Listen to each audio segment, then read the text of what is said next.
Bonjour mes chers amis, les assidus et les coutumiers de la chaîne de télévision vidéo La Voix de la Vérité. Je vais vous lire aujourd'hui, comme promis d'ailleurs, mes documents officiels qui sont arrivés à destination, et celui-là, fatalement, c'est le document officiel qui est arrivé à la Maison Nobel pour prétendre obtenir le prix Nobel de la paix 2010, celui qui a été obtenu par le dissident chinois Xiao Jinping. Alors, je vais vous lire, comme ça vous comprenez à peu près le niveau que j'ai pour prétendre au prix Nobel de la paix 2010. 2010 exactement. Alors, je vais vous lire ça, et j'espère que de tout mon cœur que les gens qui s'habituent à ma chaîne comprennent que mes messages et les messages de vérité que je suis en train de transmettre grâce à ces vidéos, d'abord il faut me suivre au mot à mot, et quand le mot, même quand j'hésite, il faut donner le temps de la réflexion, parce que comme ce ne sont pas des discours qui sont appris par cœur par des scribouillards ou par des nègres, comme on dit, qui ont rédigé le discours et que moi je l'ai appris par cœur pour le réciter devant la caméra. Ce sont des discours qui appellent à la réflexion, et donc parfois soyez un petit peu indulgents, parce que parfois les hésitations que je fais, d'abord authentifient la véracité du discours, et authentifie le fait que je suis en train de réfléchir en même temps que j'enregistre. Donc parfois il y a des mots, il y a parfois des noms propres, comme dernièrement la famille Strauss, la famille autrichienne des musiciens, que j'ai appris que j'ai oublié devant la caméra. Vu mon âge, ce n'est pas un Alzheimer, mais ce sont des hésitations de quelqu'un qui n'est pas habitué aux caméras, qui n'est pas habitué à la vidéo, et d'autant plus qu'il n'est pas habitué à les diffuser de façon internationale. Cette parenthèse étant fermée, j'attaque le document que j'ai adressé à la Maison Nobel, le 31 décembre 2009. Objet: proposition de candidature pour le prix Nobel de la paix 2010. Présentation de ma personne: Dr Benfissa Ahmed, diplômé de la faculté de médecine de Toulouse, France, de nationalité tunisienne, marié, père de 4 enfants, né le 30 juillet 1950 à Tunis, médecin généraliste, passionné de connaissances humaines, apolitique, c'est-à-dire d'aucun parti politique, agnostique, la langue française, agnostique non, je suis plutôt musulman sans pratiquer les différentes, à part le ramadan, je ne pratique pas les 5 prières par jour. Donc je suis, disons, musulman, légèrement pratiquant, donc à tendance agnostique. La langue française, la francophonie, donc je suis francophone, féru de psychanalyse, politique, de sociologie, de peinture et de musique. Fils du docteur Benfissa Mohamed, un des premiers médecins de Tunisie, diplômé de la faculté de médecine de Paris dans les années 1955. Il est contemporain à Mahmoud El-Matri, grande figure, je pense, de la Tunisie à l'aube de l'indépendance, et je sais que c'était des amis, simplement pour mettre le cadre. Mais par contre, mon père ne s'est jamais mêlé de politique, il n'a jamais interféré dans n'importe quel courant politique. Il avait ses convictions, il ne voulait pas partager les délires de certains, entre autres les gens qui gouvernaient. C'est ce qu'on appelle, il n'est pas entré dans leur délire collectif, qu'on a dû subir pendant 54 ans. Alors, j'y vais pour la première citation, elle est de Karl Marx, elle est importante parce que je vais vous l'expliquer au mot à mot.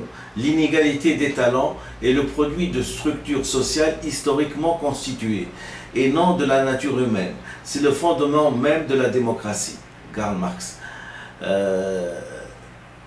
Je suis en train de voir que pendant cette période de transition en Tunisie, où on s'affaire à instaurer la démocratie, on va voter, on va être des démocrates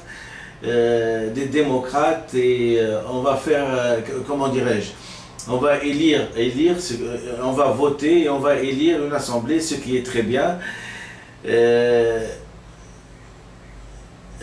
Simplement, je voulais dire que la meilleure chose de bien réussir les réformes, c'est d'abord de voter pour des gens qui ont du talent, qui sont instruits, qui ont une super structure psychique, qui sont capables de réfléchir, hein, de mettre les tenants et les aboutissants, qui ne sont pas névrosés, qui disent non sans comprendre le sens de la question, qui disent oui sans comprendre le sens de la question.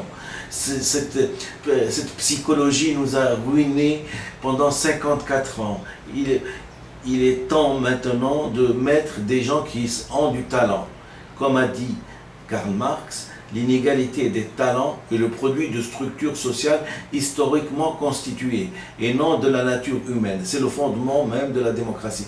Qu'a-t-il voulu dire talent? Le talent, ce sont des gens qui ont des compétences supérieures, reconnues par la société, qui sont supérieures à la moyenne de la population. Par exemple, il y a eu des talents, on peut être talentueux partout, même en menuiserie, les fameux ébénistes, les familles d'ébénistes, hein, qui ont du talent.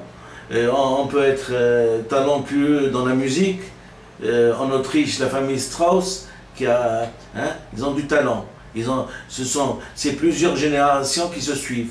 Il y a des gens talentueux, même dans le vignoble.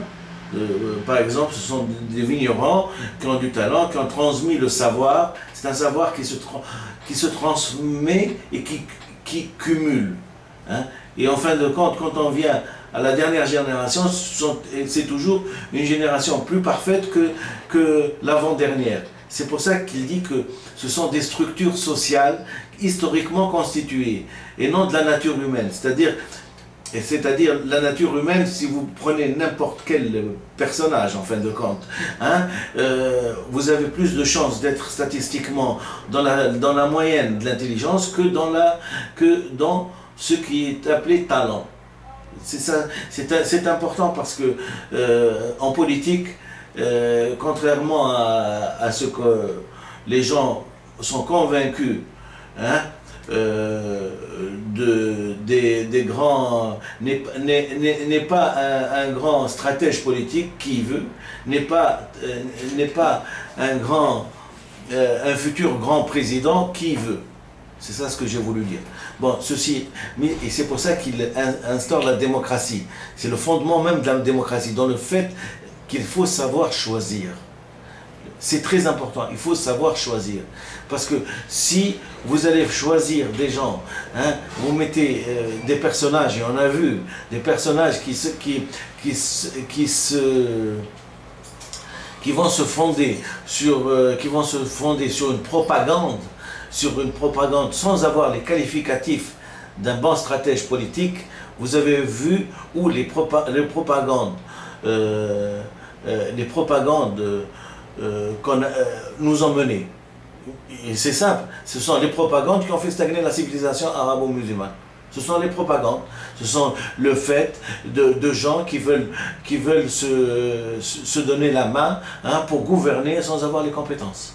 Voilà, donc ça a été dit dans mon document adressé à la Maison Nobel à Oslo le 31 décembre 2009. Donc je passe à la seconde citation tout en espérant que vous avez bien compris ce que je voulais dire et la finalité de ce que j'ai voulu viser. je vais maintenant attaquer ce qu'on appelle un problème beaucoup plus humain. Et donc passer par la parole de M. André Malraux, qui a été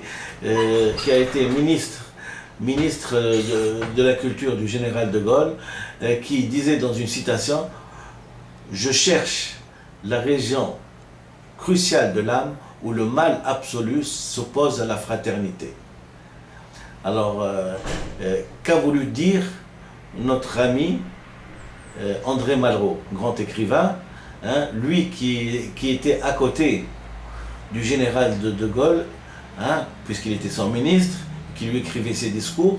Qu'est-ce qu'il a voulu dire dans cette phrase énigmatique pour certains? Eh bien, tout simplement, il a voulu dire que le monsieur qui était en train, qu'il a nommé, le président, M. Charles de Gaulle, hein, avait dans son âme un mal absolu. Il avait de la haine. Et probablement, je ne vois pas une autre haine que la haine des Arabes. Hein, et des Arabes, exactement. Puisqu'il les a combattus, il les a colonisés, hein, et sous sa présidence, il y a eu des Algériens qu'on a envoyés et qu'on a jetés dans la Seine. Hein.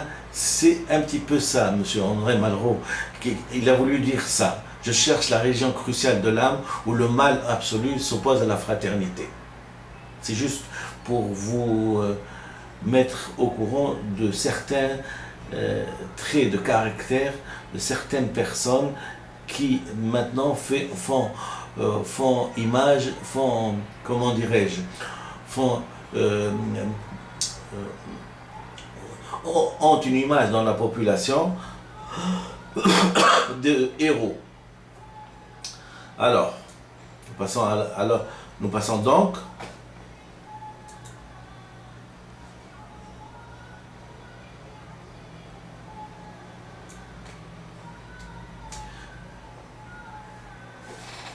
je continue donc dans le document. J'ai choisi la date du 31 décembre 2009, symbole de la fin d'année, pour souligner que c'est la fin d'une certaine idée de l'héroïsme, que celui-ci a évolué, empruntant désormais un caractère contextuel et qu'il dépend de quel côté on se place par rapport à la mer Méditerranée, en son nord ou en son sud.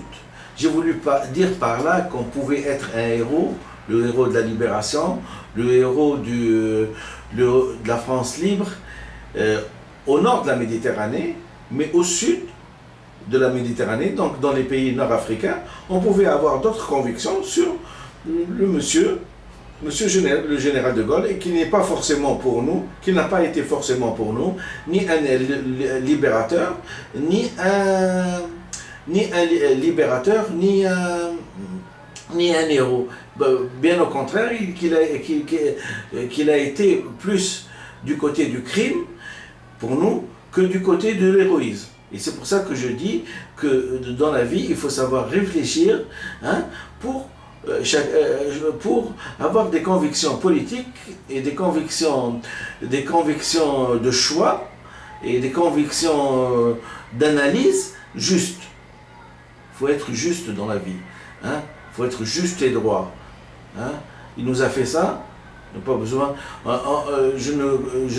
Comme on ne compose pas avec le crime, donc on doit avoir un avis juste, qu'il a été peut-être un libérateur, peut-être qu'il a développé la France, mais pour la Tunisie, il nous a laissé, hein, il nous a colonisés, il nous a ruinés, il nous a amputé de potentialités humaines et de potentialités matérielles qu'on aurait pu avoir, et que l'image de la Tunisie maintenant aurait pu être tout à fait différente d'une autre image, d'autant plus que la simple petite information, hein, sur le langage, hein, le paramètre essentiel du développement de l'être humain, il a faim de ne pas le dire. C'est ça ce qui est, c'est-à-dire c'est le crime dans le silence. Vous voulez